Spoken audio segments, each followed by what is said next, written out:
Hello YouTube, hello, and we're back, of course. And today, we're gonna talk about mashing. Now, have you guys ever thought that why when you mash, it doesn't work, or it's considered bad, but when pro players mash, it's the best thing in the world, it's very smart. Have you guys ever thought of that?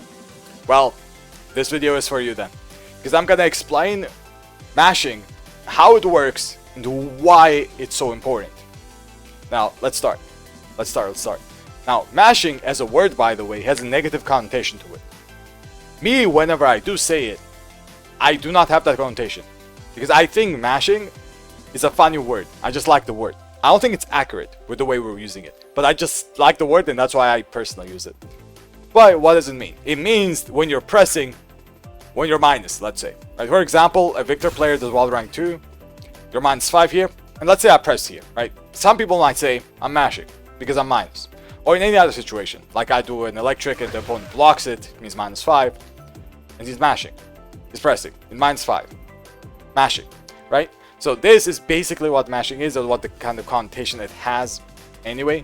But in reality, pressing,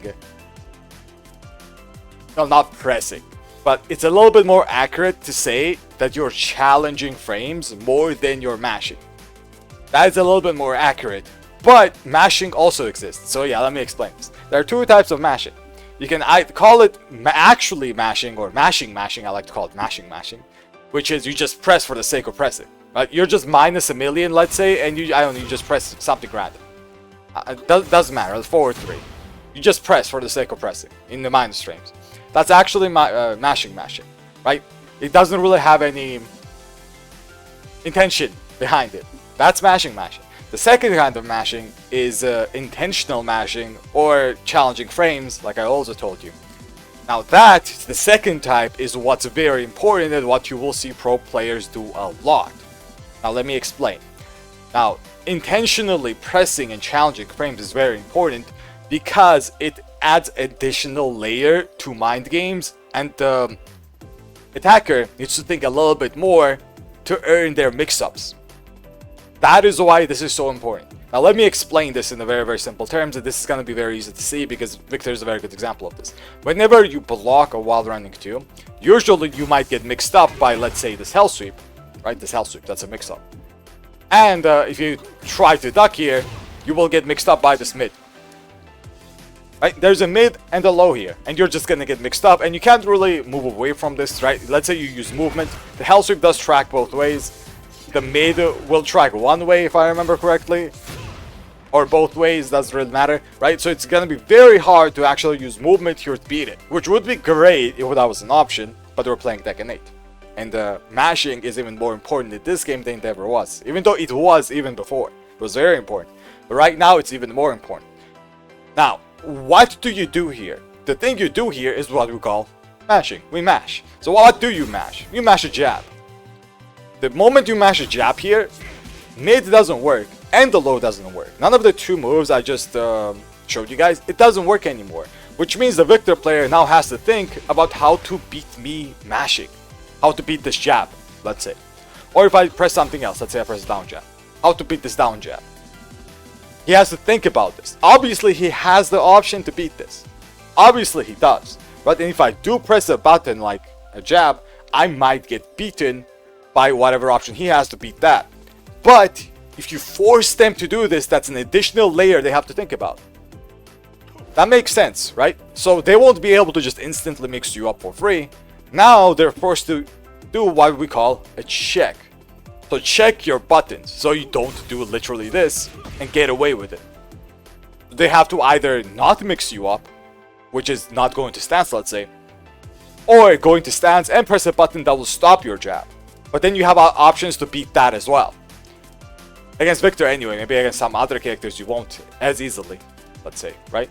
But against Victor you will have that option, and that's why this is so important. Now this situation out here when I'm jabbing, and the importance of this jab is very common for many other characters as well. It's not exactly the same, and it's not as easy to see, that's why I picked Victor to showcase this, but this is just as important. Let me just give you guys another example. Let's say I'm at the wall.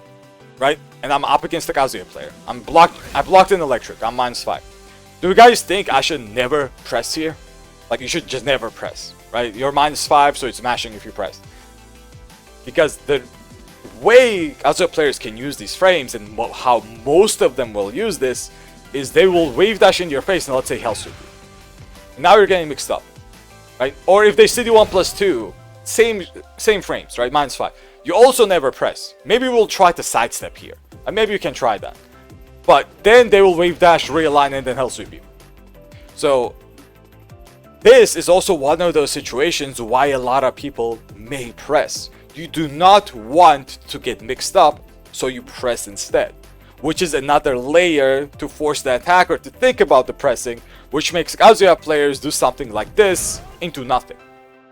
Right? They don't do anything. They just sidestep instead. They wait a button. So this is another layer that forces the attacker to stop. Like, they stop their offense and they're now waiting for your button, but if you don't press the button, you may get away from the situation a little bit easier. If you do, obviously you're gonna get baited, but as I said, it's another additional layer. That's why this is so important. And it's both important to understand this both as an attacker and a defender. For example, Kazuya player, let's say I'm the Kazuya player here doing this, you have to understand that they might mash here, which means you will sidestep and bait it out sometimes. Or maybe you'll press it down forward 2. That can also work. But down forward 2 is a button that's not as worth it because it's punishable. So a lot of good Kazuya players will sidestep instead and bait something out. As a Victor player, let's say you're the defender here, you have to understand that pressing buttons here will be good if they use mix-ups a lot. Let's say they do this and instant Hell Sweep. They do this and do another one. Let's say, right? So your buttons will be more important here than you actually realize. It's the same with many other situations, like forward 4, down back 4 on hit, +4, right? Both of those situations. Sometimes pressings can be good, but you also have to understand that the attacker can beat you, and it's going to be easier when situations change. For example, when Kazuya is in heat, it's going to be more common for the Kazuya player to actually check you with down back 1-2 because it's +5. Right? It's +5 and they can just confirm it as well. So you have to be even more careful in that situation to press. Let's say even a down jab or anything else. Maybe not a power crush. Power crush can work a little bit better. So this is what I would call challenging frames or intentional mashing, right? Intentional mashing. So you have to understand why you're mashing, and you also have to understand what you're mashing. Like what button you're actually using. Because there is such a thing as using the wrong button to mash. There is. For example, in the same situation that I just showcased, if you want to avoid the mix-up, I said to mash a jab. Why exactly a jab? It's because slower moves don't really work here. You only have a few frames in between to stop this mix-up. If I use something slow, let's say I use forward 3, it won't really work.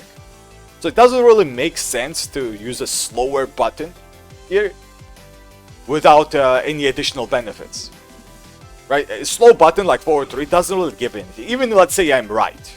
Let's say I'm right and they literally delay their timing for a lot. Forward 3 doesn't really give a lot. Right? So why press forward 3?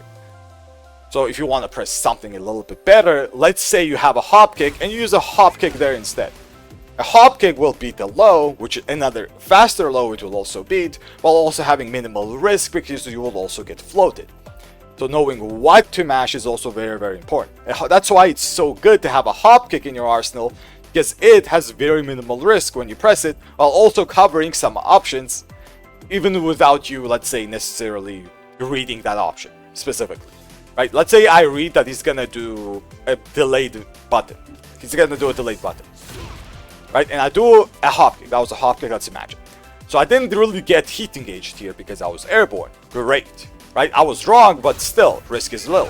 Now, I was still wrong. He didn't really delay his button. He did a low. But the hop kick also covers that, so it's an amazing option to have. Right? So a smart button like that can be the difference between smart mashing and just mashing. Right? But if you guys want, you cannot call it mashing at all. As I said, I just personally like the word. It sounds funny. And that's why I use it. But it's not really that accurate. It really isn't. Mashing, the sense of the word for me anyway, is when you just mindlessly press. That's mashing. But if you actually press for a specific reason and you press something smart, or maybe you just know to press this in panic situations, that's also smart because you know to press that specific button. That's also very important to do. You're not gonna get mixed up as much, and you're gonna make the attacker think a little bit more, which is always really good, especially in a game like Tekken 8. Very important. Tekken 8, you have to make the attacker think more because they have easy access to mix-ups normally. So if you add that additional layer, which is you pressing buttons, that will create a little bit of hesitation in the attacker, or sometimes you can even sidestep if the sidestep allows it. But today we're talking about mashing, and that was it about mashing. So everyone, big thank you for watching. Big thank you. If you guys have any questions, by the way, I'm not too sure if I explained that well, you know what to do. Just ask it in the comments. And yeah, thank you once again, and I'll see everyone in the next one. Till then.